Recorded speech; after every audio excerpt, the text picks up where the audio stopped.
Welcome to 99 TV. నేను బ్రహ్మనాయుడు. ఇకపోతే incharge ముఖ్యమంత్రిగా పవన్ కళ్యాణ్. అవును, మీరు వింటుంది నిజమే. ఆంధ్రప్రదేశ్ రాష్ట్రానికి ప్రస్తుతం ఉప ముఖ్యమంత్రిగా ఉన్నటువంటి జనసేన అధినేత పవన్ కళ్యాణ్ గారు ఈ నెల 26 నుంచి 30వ తారీఖు వరకు ఆంధ్రప్రదేశ్ రాష్ట్ర ఇన్ఛార్జ్ ముఖ్యమంత్రిగా బాధ్యతలు స్వీకరించనున్నారు అనేటువంటి ఒక వార్త పెద్ద ఎత్తున చక్కెర్లు కొడుతుంది. దానికి ప్రధాన కారణం ముఖ్యమంత్రి చంద్రబాబు నాయుడు గారితో పాటు కొంతమంది మంత్రుల బృందం ఈ నెల 26వ తారీఖు నుంచి, అంటే జూలై 26, 2025 సంవత్సరం, సో 26 జూలై నుంచి 30వ తారీఖు జూలై వరకు కూడా ముఖ్యమంత్రి చంద్రబాబు నాయుడు గారి బృందం సింగపూర్లో పర్యటించనుంది. ముఖ్యమంత్రి చంద్రబాబు నాయుడు గారితో పాటు మంత్రి నారా లోకేష్ గారు, అదేవిధంగా మంత్రి టీజీ భరత్ గారు, సో అదేవిధంగా మంత్రి నారాయణ గారు, సో వీరు కూడా చంద్రబాబు నాయుడు గారితో పాటు సింగపూర్ పర్యటించనున్నారు ఈ నెల 26వ తారీఖు నుంచి 30 వరకు. అయితే ముఖ్యమంత్రి విదేశాల్లో పర్యటనలో ఉన్నటువంటి నేపథ్యంలో సాధారణంగా రాష్ట్రంలో ఇన్ఛార్జ్ ముఖ్యమంత్రిగా నియమించేటువంటి అవకాశం అయితే ఉంటుంది. సో కాబట్టి ఇన్ఛార్జ్ ముఖ్యమంత్రిగా పవన్ కళ్యాణ్ గారిని చంద్రబాబు నాయుడు గారు నియమించనున్నారనేటువంటి ఒక వార్త పెద్ద ఎత్తున రాజకీయ వర్గాల్లో చక్కెర్లు కొడుతుంది. అయితే ఆల్రెడీ ముఖ్యమంత్రి చంద్రబాబు నాయుడు గారి సింగపూర్ పర్యటన ఖరారైంది అధికారికంగా. ఈ నెల 26వ తారీఖున చంద్రబాబు నాయుడు గారు ముఖ్యమంత్రి హోదాలో, ఆంధ్రప్రదేశ్ రాష్ట్ర ముఖ్యమంత్రి హోదాలో సింగపూర్లో పర్యటన చేయనున్నారు, ఆయనతో పాటు మంత్రుల బృందం కూడా. సో కాబట్టి ఆంధ్రప్రదేశ్ రాష్ట్రంలో ఉప ముఖ్యమంత్రిగా ఉన్నటువంటి పవన్ కళ్యాణ్ గారు ఇన్ఛార్జ్ ముఖ్యమంత్రిగా బాధ్యతలు స్వీకరించేటువంటి అవకాశాలు స్పష్టంగా కనపడతా ఉన్నాయి. అయితే ఇప్పటి వరకు అధికారికంగా సీఎంఓ ఆఫీస్ నుంచి ఎలాంటి ప్రకటన వెలువడలేదు. అయితే మరొక 2-3 రోజుల్లో సీఎంఓ ఆఫీస్ నుంచి గనక ప్రకటన గనక వెలువడితే ఖచ్చితంగా ఇన్ఛార్జ్ ముఖ్యమంత్రిగా పవన్ కళ్యాణ్ గారు బాధ్యతలు స్వీకరించనున్నారు అనేటువంటి ఈ వార్త నిజం. అయితే సీఎంఓ ఆఫీస్ నుంచి కనుక అధికారికంగా గనక 25వ తారీఖు లోపు, జూలై 25 లోపు కనుక ఎలాంటి ప్రకటన వెలువడకపోతే ఖచ్చితంగా ఇన్ఛార్జ్ ముఖ్యమంత్రిగా పవన్ కళ్యాణ్ గారిని నియమించే అవకాశం లేదనేది స్పష్టంగా అనుకోవచ్చు. అయితే ఒకవేళ పవన్ కళ్యాణ్ గారిని ఇన్ఛార్జ్ ముఖ్యమంత్రిగా గనక నియమిస్తే 26వ తారీఖు నుంచి 30వ తారీఖు వరకు, అంటే దాదాపు 26, 27, 28, 29, 30 5 రోజుల పాటు ఆంధ్రప్రదేశ్ రాష్ట్రానికి ఇన్ఛార్జ్ ముఖ్యమంత్రి, అంటే దాదాపు ముఖ్యమంత్రి హోదాలో 5 రోజుల పాటు పవన్ కళ్యాణ్ గారు ఆయన పర్యటించనున్నారు. అదేవిధంగా ఆయన సంతకం కూడా దాదాపుగా ఇన్ఛార్జ్ ముఖ్యమంత్రి హోదాలో సంతకం చేయనున్నారు. ఏదైనా అభివృద్ధి సంక్షేమ కార్యక్రమాలకు సంబంధించి, డెవలప్మెంట్ సంబంధించి, రాష్ట్రానికి సంబంధించి, ప్రభుత్వానికి సంబంధించి ఆ 5 రోజుల పాటు పవన్ కళ్యాణ్ గారు చేసేటువంటి సంతకం ఇన్ఛార్జ్ ముఖ్యమంత్రి హోదాలో చేసేటువంటి సంతకంగా పరిగణించబడుతుంది.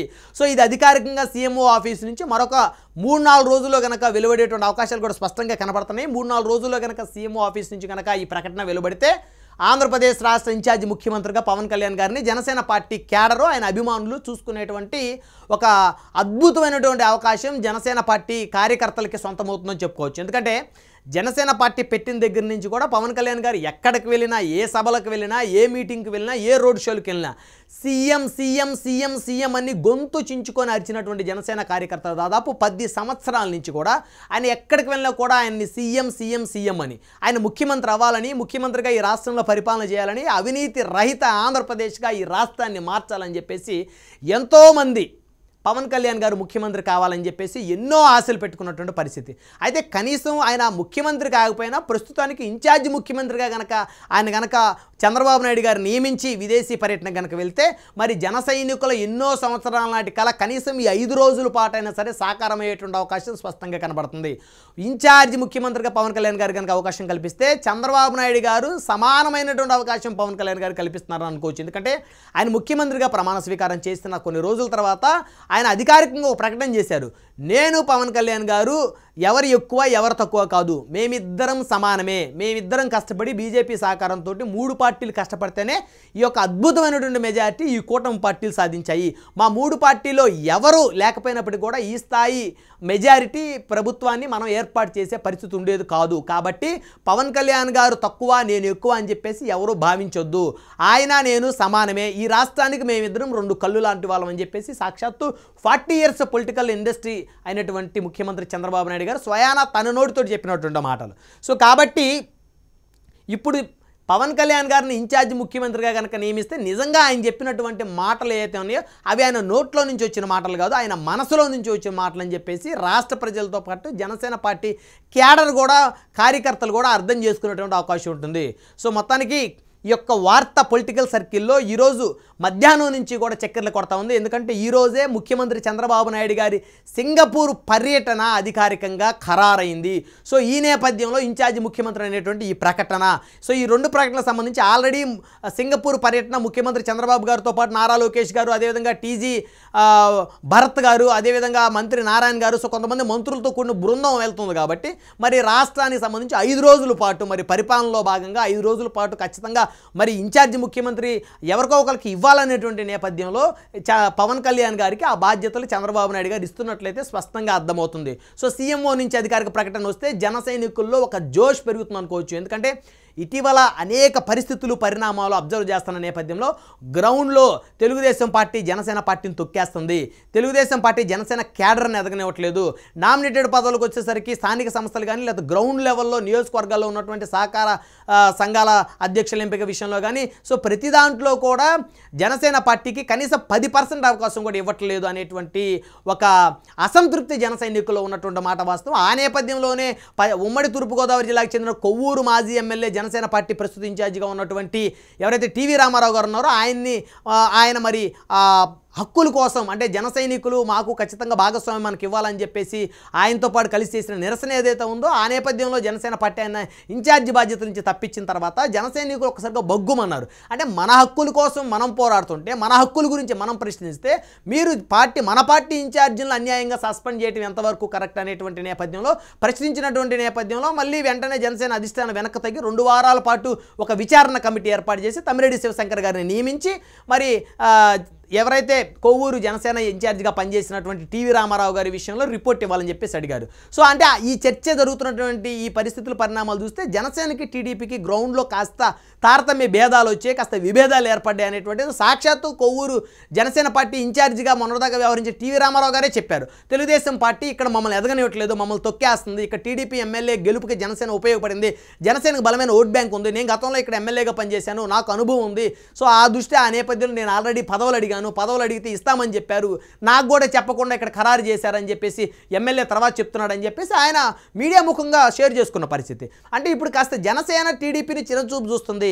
అధికారంలో రావడం కోసం పవన్ కళ్యాణ్ గారిని మరి బుజ్జగించి ఆయన బ్రతిలాడుకున్నటువంటి చంద్రబాబు నాయుడు గారు అధికారంలోకి వచ్చిన తర్వాత జనసేన దూరం పెట్టుకుంటూ 2029 ఎన్నికల్లో జన సైనికులు కానీ గట్టిగా బుద్ధి చెప్తే టీడీపీ అధికారంలో ఉన్నటువంటి చంద్రబాబు నాయుడు గారు తెలుగుదేశం పార్టీ పూర్తిగా అధికారాన్ని కోల్పోయి జగన్మోహన్ రెడ్డి చేతుల్లో వారు ఇబ్బంది పడాల్సి రావడమే కాకుండా దెబ్బలు కూడా తినాల్సి వస్తుంది అనేటువంటి ఒక భయాందోళనకైతే తెలుగుదేశం పార్టీ అధిష్టానం ఇప్పటికే గురవుతున్నమాట వాస్తవం. సో ఈ నేపథ్యంలో చంద్రబాబు నాయుడు గారు పవన్ కళ్యాణ్ గారిని మరి ఆయన 5 రోజుల పాటు విదేశీ టూర్లో ఉంటారు కాబట్టి ఈయన్ని ఇన్ఛార్జి ముఖ్యమంత్రిగా కాస్త బాధ్యతలు కనుక ఈయనకు అప్పచెప్తే జనసేన పార్టీ క్యాడరు, ఎందుకంటే వాళ్ళు కాస్త అల్ప సంతోషులు అనేటువంటి ఒక ఆలోచన చంద్రబాబు నాయుడు గారికి ఉంది. మనం పవన్ కళ్యాణ్ గారిని 5 రోజుల పాటు ఇన్ఛార్జి ముఖ్యమంత్రిగా చేస్తే వాళ్ళందరూ కూడా చాలా జోష్లోకి వచ్చేస్తారు. చంద్రబాబు నాయుడు గారి మీద ఇప్పటి వరకు ఉన్నటువంటి వ్యతిరేకత, టీడీపీ పార్టీ మీద ఉన్నటువంటి వ్యతిరేకత అదంతా కూడా పోయేటువంటి అవకాశం ఉంటుంది. ఎందుకంటే నిన్న మొన్నటి వరకు వైసీపీ మీద యుద్ధం చేస్తున్నటువంటి జనసేన పార్టీ క్యాడర్ ఇప్పుడు వాళ్ళ పరిస్థితి తెలుగుదేశం పార్టీ వారిని తొక్కేస్తూ వారి ఉనికిని ప్రశ్నార్థకం చేసే పరిస్థితుల్లో టీడీపీతో ఫైట్ చేయాల్సిన పరిస్థితి వచ్చినటువంటి నేపథ్యంలో ఈ యొక్క పరిణామాలన్నీ కూడా నిశ్చితంగా గమనించినటువంటి 40 years ఇండస్ట్రీ, పొలిటికల్ ఇండస్ట్రీ అంటే చంద్రబాబు నాయుడు గారు ఇప్పుడు ఈ 5 రోజుల పాటు పవన్ కళ్యాణ్ గారిని ఇన్ఛార్జి ముఖ్యమంత్రిగా కనుక ప్రకటిస్తే నేను పవన్ కళ్యాణ్ గారు ఒకరు ఎక్కువ ఒకరు తక్కువ కాదు, మేమిద్దరం సమానమే, జనసేన టీడీపీ 2 సమానమే, ప్రభుత్వంలో భాగస్వామ్యమే అనేటువంటి ఒక ఇండికేషన్ మరి ఆ కూటమి పార్టీ నాయకులకి, కూటమి పార్టీ క్యాడర్కి, కార్యకర్తలకి, కింది స్థాయి ఓటర్లకు కూడా ఇచ్చినట్టు ఉంటుంది. కాబట్టి ఇప్పుడు ఈయన కనుక పవన్ కళ్యాణ్ గారిని కనుక 5 రోజుల పాటు ఇన్ఛార్జి ముఖ్యమంత్రిగా చంద్రబాబు నాయుడు గారిని నియమిస్తే చంద్రబాబు నాయుడు గారు ఒక రాజకీయ వ్యూహానికి తెరతీసినట్టయితే ఖచ్చితంగా అవుతుంది. సో తద్వారా సరే ప్రస్తుతానికి మరి ముఖ్యమంత్రిగా పవన్ కళ్యాణ్ గారిని చూసుకోవాలనుకున్నటువంటి జనసేన క్యాడర్ 5 రోజుల పాటు ఆయన ఇన్ఛార్జి ముఖ్యమంత్రిగా చూసుకొని మురిసిపోయేటువంటి అవకాశాలు కదా స్పష్టంగా ఉన్నాయి. సో మొత్తానికి 5 రోజుల పాటు ఇన్ఛార్జి ముఖ్యమంత్రిగా పవన్ కళ్యాణ్ గారికి బాధ్యతలు అప్పచెప్తే ఆయన ఏం బాధ్యత తీసుకుంటారు? ఈ 5 రోజుల పాటు రాష్ట్రంలో ఏ విధమైనటువంటి రాజకీయ పరిస్థితులు, పరిణామాలు మారేటువంటి అవకాశం ఉంటుంది? ఈ 5 రోజుల పాటు మరి ఇన్ఛార్జ్ ముఖ్యమంత్రి అంటే ముఖ్యమంత్రి గారు రాష్ట్రంలో లేనప్పుడు, దేశంలో లేనప్పుడు ఆయనే ముఖ్యమంత్రి. ఇన్ఛార్జ్ ముఖ్యమంత్రి అంటే ముఖ్యమంత్రితో సమానమే. సో ముఖ్యమంత్రి బాధ్యతలు తాను తీసుకుంటే 5 రోజుల పాటు తన ముద్ర ఏ విధంగా వేసుకోగలుగుతాడు, పరిపాలన మీద ఏ విధంగా ముద్ర వేయగలుగుతాడు, ప్రజలకి సంబంధించి ఏ విధమైనటువంటి నిర్ణయాలు ఆయన తీసుకోగలుగుతాడు, సో ఆయన ఏ మేరకు ఆయన ఒక ఎఫర్ట్ పెట్టగలడు, ఏ మేరకు ఆయన ఆసక్తి చూపగలడు, ఏ మేరకు ఆయన కష్టపడగలడు, ఏ మేరకు ఆయన ఓపికతోటి మరి 5 రోజుల పాటు పనిచేయగలడు అనేది కూడా రాష్ట్ర ప్రజలకు కూడా అర్థమయ్యేటువంటి అవకాశం ఉంటుంది. అదేవిధంగా చంద్రబాబు నాయుడు గారు కూడా, ఎందుకంటే భవిష్యత్తులో పవన్ కళ్యాణ్ గారిని పవర్ షేర్లో భాగం చేయాలి, ఎందుకంటే లోకేష్ గారికి 2.5 సంవత్సరం, పవన్ కళ్యాణ్ గారికి 2.5 సంవత్సరం అనేటువంటి ఒక నినాదంతో 2029 ఎన్నికలకు వెళ్తే మాత్రమే జనసేన పార్టీ ఈసారి కూటమికి పూర్తిగా మద్దతు ఇచ్చేటువంటి అవకాశం ఉంటుంది. అలా కాకుండా మళ్ళీ 20 సీట్లు 30 సీట్లు ఇచ్చి మళ్ళీ చంద్రబాబు గారే ముఖ్యమంత్రి, లోకేష్ గారు ముఖ్యమంత్రి అనేటువంటి విధానంతో కనుక వెళ్తే ఈసారి జనసేన క్యాడర్, ఎందుకంటే ఆల్రెడీ వాళ్ళకి అధికారం వచ్చినప్పటికీ కూడా గ్రౌండ్లో వాళ్ళు ఏమీ డెవలప్ అవుతుందో లేదు, ఆర్థికంగా డెవలప్ అవ్వట్లేదు, రాజకీయంగా డెవలప్ అవ్వట్లేదు, సామాజికంగా డెవలప్ అవ్వట్లేదు. అసలు మాకు డెవలప్మెంటే లేనప్పుడు మేమెందుకు జగన్మోహన్ రెడ్డి పార్టీ మీద, మేమెందుకు వారి మీద అటాక్ చేయాలి, టీడీపీని మేమెందుకు కాపాడాలి, అసలు పార్టీ అధికారంలో రానప్పుడు, టీడీపీ అధికారంలో లేనప్పుడు ఇంట్లో పూర్తిగా తలుపులు మూసేసుకున్నటువంటి టీడీపీ క్యాడరు మేము కదా రోడ్ల మీదకి వచ్చి వైసీపీ వాళ్ళతో ఫైట్ చేసింది, మేము కదా వారితో దెబ్బలు తింది, వారిని దెబ్బలు కొట్టింది, నిలబడ్డది మేము కదా, కలబడ్డది మేము కదా, సో మేమెందుకు మాకు అధికారం రానప్పుడు, మాకేమీ లేనప్పుడు ఒక సైనికులుగా మాత్రమే ఎందుకు మిగిలిపోవాలనే ఆలోచన వాళ్ళకి ఇప్పుడు కలుగుతుంది. కాబట్టి ఇప్పుడు మరి ఈ నేపథ్యంలో 2029 ఎన్నికల్లో చంద్రబాబు గారు పవన్ కళ్యాణ్ గారిని కూడా పవర్ షేర్లో భాగస్వామిని చేయాలనేటువంటి ఒక ఆలోచన ఉంది. కాబట్టి సో ఈ 5 రోజులు ఆయనకు ఒక బాధ్యత అప్పచెప్తే ఆయన ఏ మేరకు చేయగలుగుతాడు, కాస్త అనుభవం కూడా నేర్చుకుంటాడు కదా అనేటువంటి ఆలోచన కూడా చంద్రబాబు నాయుడుకి అయితే స్పష్టంగా ఉన్నట్టయితే అర్థమవుతుంది. సో కాబట్టి చూడాలి మరి ఇన్ఛార్జ్ ముఖ్యమంత్రిగా పవన్ కళ్యాణ్ గారికి ఏ మేరకు చంద్రబాబు నాయుడు గారు బాధ్యతలు అప్పచెప్పేటువంటి అవకాశం ఉంటుంది, లేదా ఈ పొలిటికల్ సర్కిల్స్లో తిరుగుతున్నటువంటి ఈ వార్త నిజం అనేటువంటిది మనం అనుకోవాలంటే అఫీషియల్గా, అంటే అధికారికంగా సీఎంఓ ఆఫీసు నుంచి వెలువడాల్సినటువంటి అవసరం ఉంది. అధికారికంగా సీఎంఓ ఆఫీసు నుంచి ఉత్తర్వులు వచ్చేంత వరకు ఈ వార్త నిజమని నమ్మటానికి లేదు. అయితే చంద్రబాబు నాయుడు గారి సింగపూర్ పర్యటన అయితే అధికారికంగా ఖరారైపోయింది. ఈ నెల 26వ తారీఖు నుంచి 30వ తారీఖు వరకు ఆయన సింగపూర్లో మంత్రుల బృందంతో ఆయన పర్యటించనున్నారు.